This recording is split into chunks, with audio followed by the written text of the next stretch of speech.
Hey, Soul Survivors. We are here again with Joel Chapman. Extremely interesting and fun to talk to. So, we are going to talk about the manipulation tactics that people use in the pro boxing ring or MMA, the intimidation, psychological warfare. As our viewers know that have watched you before, you are a Taekwondo specialist, pro MMA fighter, and also a pro boxer. So, emotional manipulation in the ring. How does that affect people? Well, the second that you sign up to actually fight somebody is war. Because the thing is, at the end of the day, you're gonna fight that person. So you can say whatever mean thing that you want to, because at the end of the day, I mean, you play basketball, you play football, you play golf, you don't play fighting. You're gonna fight that person. And it's completely legal and it's in front of everybody. So people, when you get mad or when you get flustered in the ring or the cage, you might lash out and want to really hurt that person, and you just rush them. You see red, you see black, and that's the difference between a pro fighter and an amateur and an amateur fighter, or just somebody that's not trained. Now, We are when they give insults or threats, does that increase your anger and violence towards them? To me, not necessarily. Like when I don't even fight out of anger anymore, just because I've done it so long, I've fought for so long. When I'm fighting somebody, it's like it's just like work. Like I see like little openings when I'm engaging somebody, when I'm hitting them, I'm just doing it to finish them. I'm just doing it to stop the fight. I don't get any. How can I say this? Unless Self-satisfaction. they're on my level. Okay. Because I Other know than with narcissists, a lot of times too, they use that emotional warfare to manipulate, to control. And, a lot of times we wonder, like, how real is it? Do they recognize what they're doing and the outcome of it? So with fighters, are their threats due to low self-esteem, or are they all BS threats? no, it's a combination of things, and unfortunately, when you face a narcissist in the fighting world, it's bad. It's bad because you are a target. I've talked to.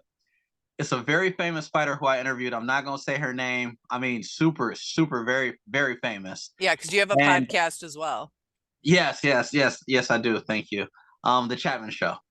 But I interviewed her, and she said it was so bad that like she said that she just can't even be on social media when she has a fight. Like it's so bad. People were picking on her because you don't just have to worry about your opponent. You have to worry about your opponent's fans. There have been times where like I remember when I fought a Nas for this happened to me very specifically. Okay. It's when I was a champion. I had a belt defense against one of the best kickboxers in the state, and he was like, I mean, he lived over in the Detroit area. I mean, real ghetto. I mean, and he had a family. I mean, he had a really big family. His brother is actually a pro fighter to this day. His name is like Muhammad or whatever. They were like Muslims or whatever. I mean, I don't care what anybody's religion is, but it got really ugly for like months. I mean, he was talking so much shit. He was like, "I'm gonna knock you out, Joel." He was like, "You ain't shit, you little bitch." And I'm like, and he was just like, because the thing is, I'm a stand up fighter and he's a stand up fighter. And I Right. told him, I was like, I'm gonna knock you out. Like I was just like, you talking all this shit. I was like, at the end of the day, I was like, when I see you in that ring, I was like, you gonna be the one backpedaling. Now, And let me then ask you this though, because a lot of times with narcissists, they use that silent treatment. Have you ever just not said anything to the fighter and they continue like getting harsher and harsher, or do they back down? Do they need that fuel from you to continue threatening you? it depends on the individual. There have been times, and like this is always the tall tale sign. Sometimes some people don't really like to talk a lot of junk. Those Right. are the people you got to worry about because they're not playing. Like like they, they don't feel like they really got to say much. And I remember actually the first MMA fight I ever had. The guy didn't say anything to me. He just stared at me like he wanted to kill me. It was Oh, the first fight at Wing Stadium. It was like in 2007, and I remember, I remember you do this. You put your fist out. It's a sign of respect. You put your fist out, and if the other person will say yeah, or they say no, yeah, it's respect. And then when you come in the middle, you knock fists, and then you step back and you start the fight. Well, Oh, I went like this for my first fight, and there have been a few times where they shake, and you like, okay, it's for real. that's Like, yeah, that's a real fight. That's not yeah, just a competition. Is yeah, that yeah. is that more scary? Is that more intimidating to you when they do that? No, I like that because sometimes it's a psychological thing. Sometimes you can't even let your guard down a little bit. I remember, and this is pretty sweet to actually be able to talk to about on the podcast because I was Michigan's champion for a long time in MMA. Like I was Okay. the number one ranked MMA fighter in the state, and like I was a champion. I had like belts I had to defend.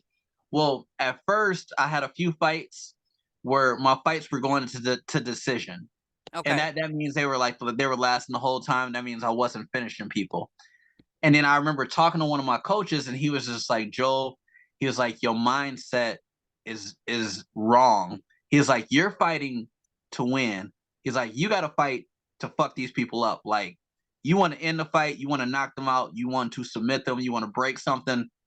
And then when I learned how to flip that switch, he was Right. just like, he is like, Joel, it's not your job to make sure that fighter is safe.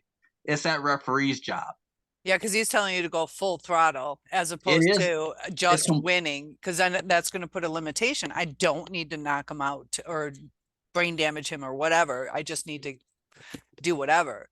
well, you can't So, worry about brain damage with somebody. You just have to fight because that person isn't worried about brain damage with you. Like right. I mean, I'll put it like this: in the pro world, is serious.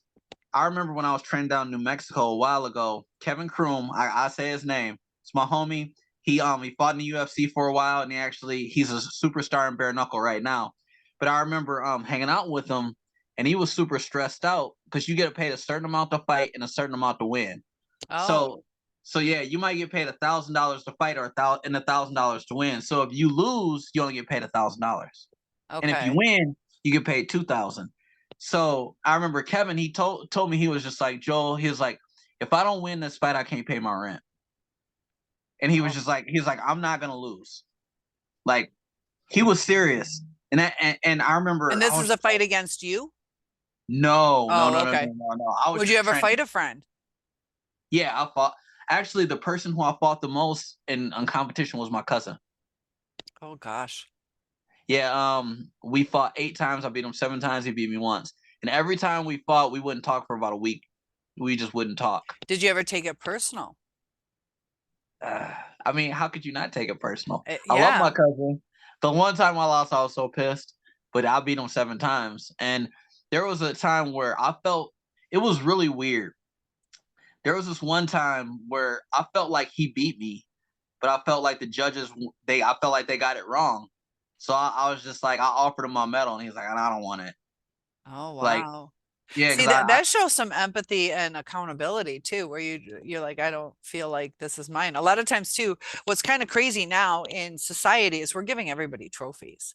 You know, you that's just show up, you play, and things just don't mean what they used to mean before, you know. Like I had I'm 6'1", a basketball star, right? No, not really. But I was on this team. We had one game that we won, and we get this plaque that says victory is sweet when you taste defeat, and that's a nice gesture that they gave us this plaque. But I'm like, I don't want to put this on my wall, like, ooh, I'm a loser but we won one game. You know, I just want to put that out of my memory. And is that something I'm proud of? I mean, it's nice being a part of the team. I can take that we lost, but everybody feels entitled to things right now. And I give you a lot of credit on that. That takes a strong person to say, hey, I don't feel that the outcome was correct. well, thank you. I mean, because I've been on the receiving end of that. There have been times where, like, I mean, I knew I beat that person, and I mean, it just Taekwondo was really political. That's why I kind of went away from it because I was a champion in Taekwondo. I won state multiple times. I won nationals a couple times, but there were certain tournaments that like it was who you were. There have been Okay. times where I beat the hell out of people, and then they still beat me because it's a point. It's a point system, and the judges, if they like that other person, they just gonna give them points, and they won't give you points. Okay. It happens. So And that was another reason why I changed my mindset in Taekwondo. I was like, okay, they're gonna cheat. I'm gonna knock you out. I'm putting you in the hospital. Like, I'm not playing. Like, and I Yeah. would knock people out. Like, I mean, when I was younger, how can I say this? I remember I learned to control. Now, Mm. now every fighter learns this at a different age or different time, but I remember it was another martial art instructor. I feel that they're cheats. They don't teach their students like they should. They don't prepare them for combat. And I feel like I take that very seriously because people you can get killed in there. Like, it's not a game. Like, you can really get hurt in the ring. And my teacher did not like their teacher. And this is, I mean, in my Taekwondo days. And she was like, Joel, they had it was three people in my division. It was two people that trained with each other, and they weren't on my level. I was a national champion. These people, they did that for fun. And she was just like, Joel, she was like, the first one, she was just like, get through them. It was somebody my size, and then it was a heavyweight. So the first guy, I mean, I beat him up really bad. No mercy. I mean, you step in there with me, I'm gonna win. That's like my mindset. Like, I'm not playing. The second guy, she came up to me. He was a heavyweight, and she whispered to me before the fight. She was just like, I want you to make an example out of him. Like, okay. I listen. My teacher had me so trained, I was like a pit bull on a leash. That's Okay. how she had me. What she told me to do, I did. Well, the guy, I remember they say they have a couple man commands. It's called cherry up, kinye, and they say jumbi. So it means get ready. It's pretty much get ready to go in Korean. And then they say Okay. shujak, and that means go. Okay. So as soon as they say cherry up, kinye, they say jumbi, I'm like, ah, like I scream at people. Oh, that's another thing too I've seen. Yeah, the grunts and the screams. Yeah, that is it's called a key up. That helps you do three things. It helps you breathe, it helps you intimidate your opponent, and gives you power. Also increases your blood flow, won't it? Yes, yes, it gives you power. So I always scream at people before I fight. I'm like, ah! And sometimes they scream back at you, and then sometimes they're scared. Well, that guy, that second guy, I could taste his fear. I could just taste it. And then we said go. And I wanted to see, like, I like to see when I'm fighting somebody, I like to see what type of power they have. I like to see what they bring into the table. And Okay. he seemed very scared, and he seemed very timid. And I could tell he was a lot bigger than me. He was twice my size. Let me But ask that, you this. Did you give him, like, you knew you were going to win, most likely. Did you give him yeah. any mercy? Like, did you not attack him as much because you didn't have to? Or did you go full throttle? Well, the thing is, I let him attack me because I didn't respect his power because he hit me with something. He hit me, and it was just like, I'm like, that tickles almost. Like, I mean, Do you ever laugh at them? oh yeah, there have been times. See, yeah, There have been this is times a where thing, like, I because laugh at people, I talk shit to them, but I like, you hit like a bitch. You have to do it to get in people's head. yeah, and that's why I'm like loving that I get the chance to interview you on this because we're talking about like the emotional manipulation that the narcissist just does free will. Like they don't even plan it out. Like you've probably had the psychological training, Ooh. you have a coach, but when you're with a narcissist, they laugh in your face. They think it's stupid.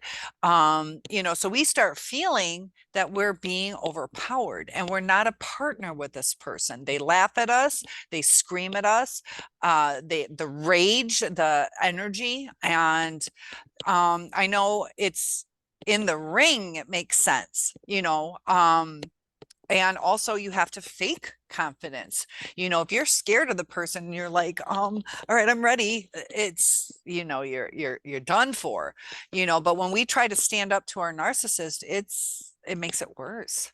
Ooh, yeah. And it's weird that you said that. As soon as you said that, this is gonna sound really bad, but I have to be honest. You almost have to be like a narcissist when Yeah. you're in the ring, You have to because look at them as an object. You can't be yeah, like, man, but they got 3 kids at home and they just nope, got married or whatever the situation. those people are your food. Like, literally, they're your food. Like, that's how you pay. Like I said, that guy was like, I won't be able to pay my rent if I don't win this fight. So these people, like, they're not playing. Oh yeah. Right. So So what he did is he hit me with something, and I just wasn't scared of him. So what I did is I put down my hands. You never put down your hands in a fight. Oh, That's very disrespectful. I just didn't respect. I wasn't scared of him. I didn't think that there was any consequences, and there wasn't. So I put down my hands and I stood there, and I stood to the side. And the way I stood, there was only two things that he could do: kick to my body to get a point, or kick to my head. And and and I just stood there, and I knew what he was going to do. I made him do it. When you're a good fighter, you set psychological traps for people. right. Uh, That's what the narcissist does as well. They disrespect us. They set those psychological traps. It's so oh, crazy. You know, oh they do. man, yeah, I didn't even think about it like I that. told you there was a purpose to this interview. Oh man, yeah. Well, I put my hands down, and the first thing he did, I knew he was gonna do it, is he jumped to see if I was gonna jump. And I wasn't Oh, scared. So I didn't like people, they always do it. They jump at me first, and then what he did is he threw a roundhouse.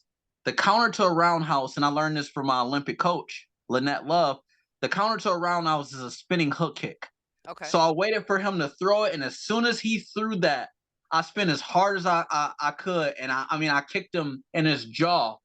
It's a pressure point that goes down to your legs. It's called stomach 19. I don't know why they named it stomach 19, but it's a vein that goes down to your legs, and when you get hit in that pressure point in your jaw, literally the Legs. circulation from that vein just cuts out your legs and you fall, and that's what knocks you out a lot of the time. That's why they had a Interesting. 10-second rule in boxing. When you get hit in that pressure point, your legs go, and it takes about 10 seconds for you to get blood flow going through your legs again. So they Well, stop the fight for 10 seconds?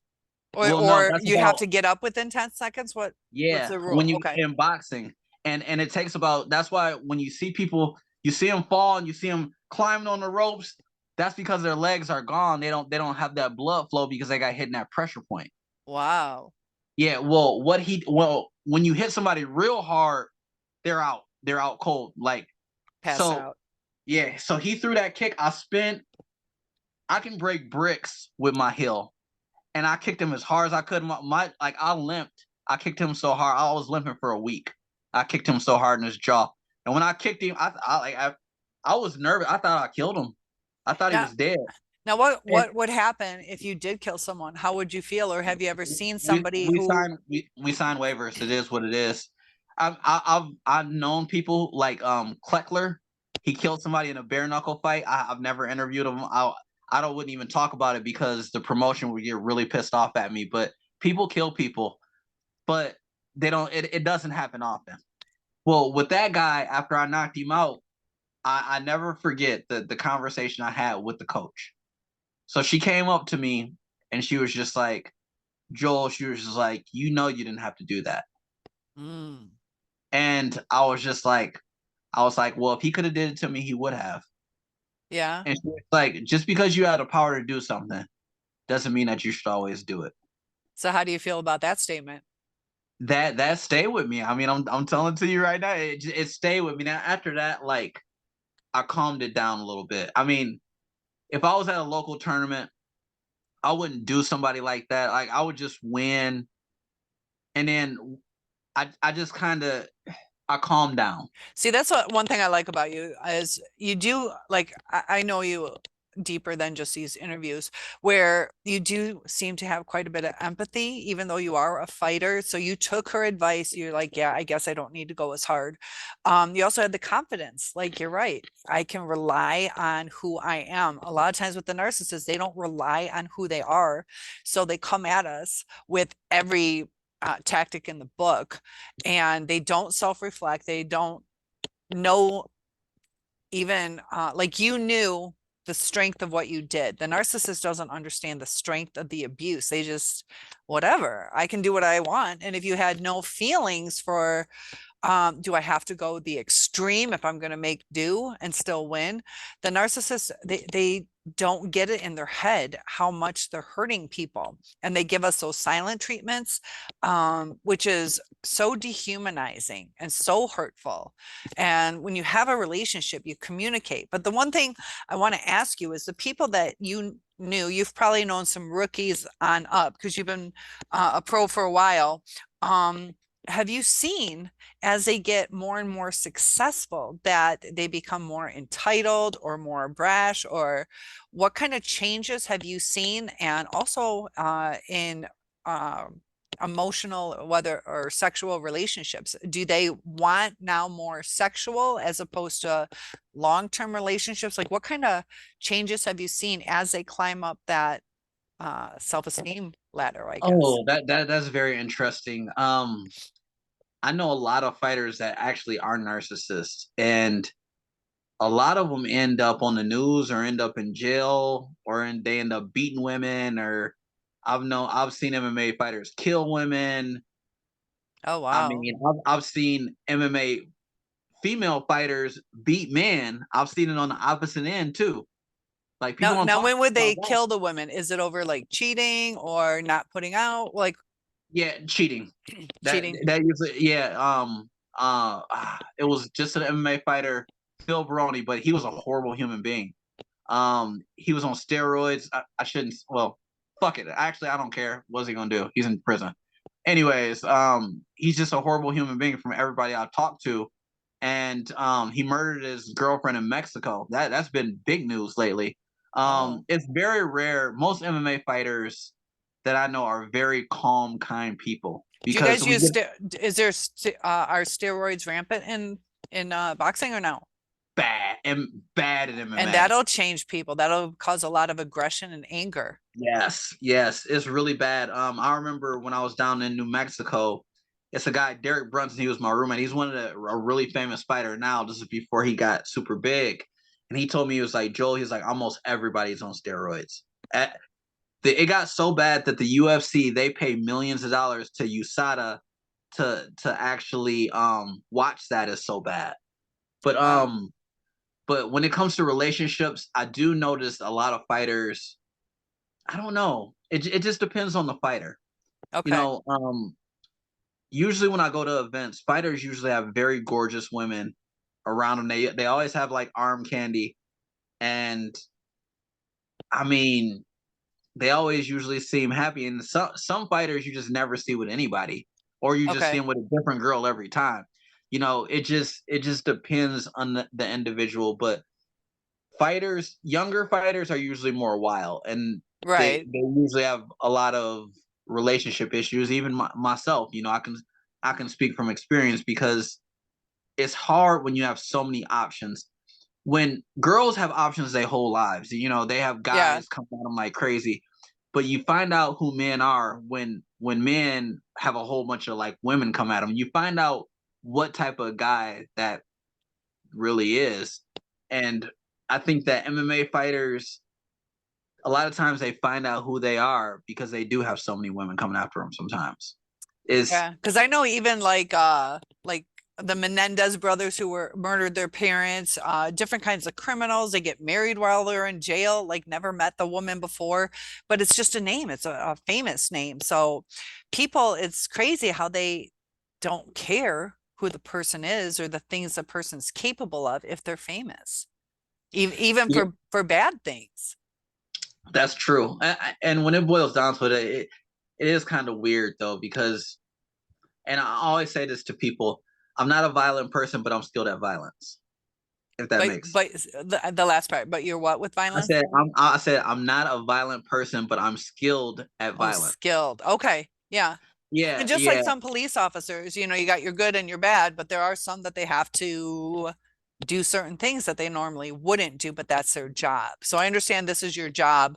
But it's interesting the intimidation factors, and the disrespect that affects people. It gets them stirred up, it gets them off balance or not quite thinking the right way because they're thinking, what the fuck, motherfucker? Why did you disrespect me? As opposed to, I need to give a kick this way or whatever, that they're caught up in their emotions. And we do that too when we've been emotionally abused. We're thinking about why did this happen as opposed to what's my exit strategy or how am I going to handle the situation, where the focus also starts to go in towards us. So sometimes that's why we're like, are we the narcissist? Because we're focusing on ourselves. And it's just Very toxic. I understand exactly what you're saying. Now check this out. Now this is crazy because like you were just bringing up narcissists. There are a lot of narcissist fighters, like big time. And I noticed this is weird. This is weird to say too. A lot of the really good narcissist fighters are at the top a lot of the time Yeah. because everything is about them all the time. That's all they talk about. They can't have a normal conversation with anybody else without talking about themselves. They have to be the center of attention all the time. As Now, usually, self-promotion. yes, and usually, now check this out. This is really weird. Usually, the narcissistic fighters are usually very aggressive Okay. and they usually dictate the fight most of the time. Every narcissist fighter I know, they're very good and they're very good offensively. But the thing is, every single narcissist fighter, the way they get beat is if you come at them and you start beating them up, you start embarrassing them, and then That, they yeah. crack. They crack every time. I've seen it happen so many times, and They have sometimes that they don't. image to uphold. They can't handle a loss. Well, listen, Joel, I enjoyed our conversation. I would love to continue with it, but we are out of time for right now. But I guarantee you we'll talk again. Thanks so Okay, much for joining all us. right. Thank All right. you. All right. Bye Take bye. care. Bye bye.